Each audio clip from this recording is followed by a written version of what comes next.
don't know how many of you know this, but this is quite serious, there is a prize apparently by some super duper scientific institution, a huge cash prize, and it's been going for years and years and years.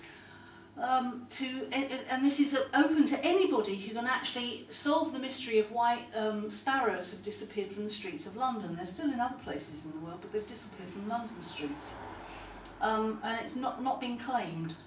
But I did read in a paper that tins of smoked sparrows were now being sold up in Yorkshire. So I wrote this poem. It's called Smoked Sparrows.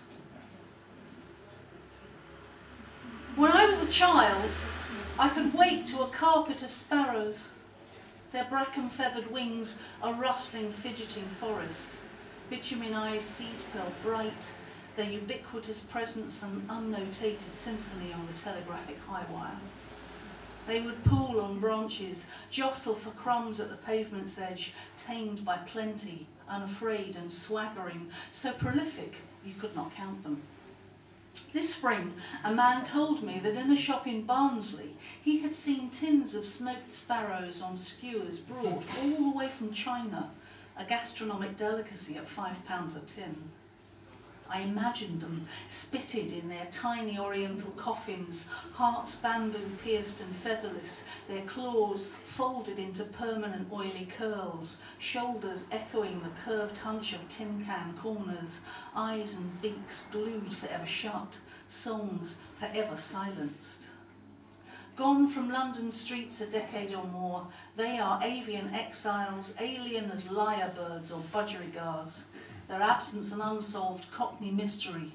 East End children ignorant of the pleasing touch of sparrows' feet on outstretched palms on Sundays' park-filled afternoons. Their strident, brassy chirrup announcing presence at ankle height. And any day now, I anticipate the McSparrow with fries on the side. Thank you. Not surprised.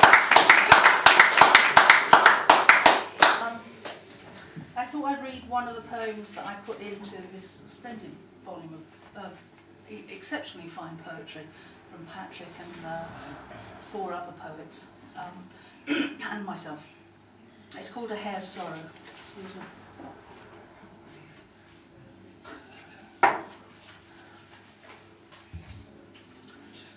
A Hare's Sorrow. Even the grass was red with gore, and I flattened my ears in the wind, hoping to catch the minute human sound of footsteps, nose a dream catcher of fragrance, cow parsley, columbine, primula and early dog rose, reminding my blood that this was a dry time of plenty for others of our kind.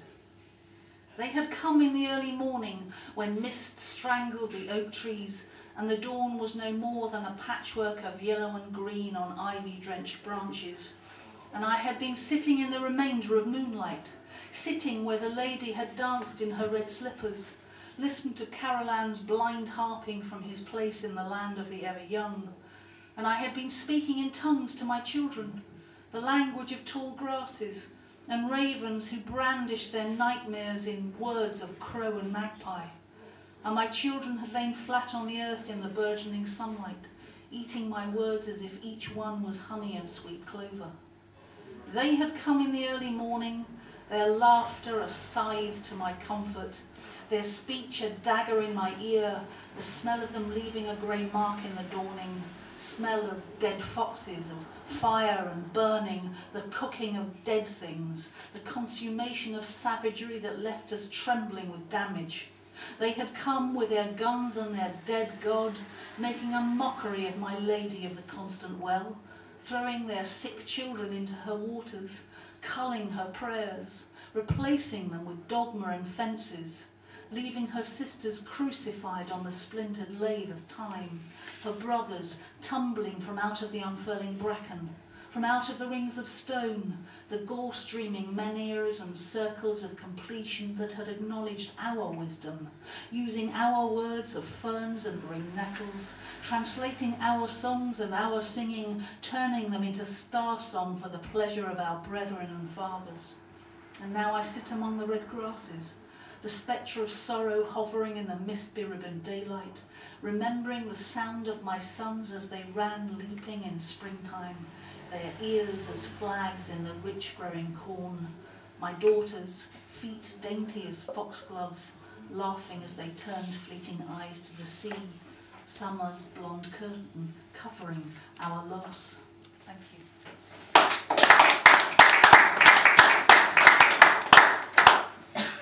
And just to completely ruin the tone of the evening, I thought I'd read one more poem, and this is my shoes poem. You've heard this before, haven't you, Patrick? It's based on, I bought in a shop up the road, I bought a pair of red high-heeled shoes with really enormous heels. And the young man in the shop said, "But madam, you cannot possibly walk in those shoes." And I said, "These shoes are not for walking in. These shoes are traffic lights, an idling sign, the equivalent of neon flashing red lights along my instep signalling stop, start, stop, start, stop, start." You'd have to be dead to misinterpret the subtext. If I were Carmen Miranda, I'd be dancing in these shoes, shoulders shaking, big Cuban come on smile watermeloning my face, rhythm in my feet saying "Aquí hombre, aquí por favor." If I were Monroe, I'd be standing in these shoes, standing with my skirts billowing from the updraft and that look in my eyes, half closed against the night heat, leaving you in little doubt what might cool me down. If I were Madonna, I'd be singing in these shoes, mouth slipping in and out of yes, body running the slow marathon of wild approval, sweat falling like amber onto the ground, rough appetite worked up right for my bones, giving it everything I got. If I were Cleopatra, I'd be resting in these shoes, laying back against the scarlet cushions, breathing the Nile darkness, asp hidden for now from the Egyptian evening, and Mark Antony would have his hand on my heel. No, these shoes are definitely not for walking in. They're for giving you messages you can only take lying down. Thank you.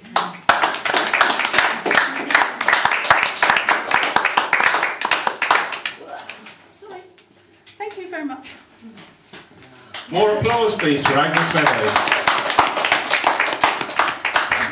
I want to know, were they actually red shoes or hot pink? I think we should know. They were absolutely very, very red. Good, okay. By the way, I've just got your joke about jumperlees. Jumperlees, yeah, sorry, I'm a bit slow tonight. Yeah. What? Pull over, said the police. Pull over, said the police. Very good. I'll pop that into my set next time I do that, fine. But Thank you. we move on tonight, and we bring back the man of the people, the bard of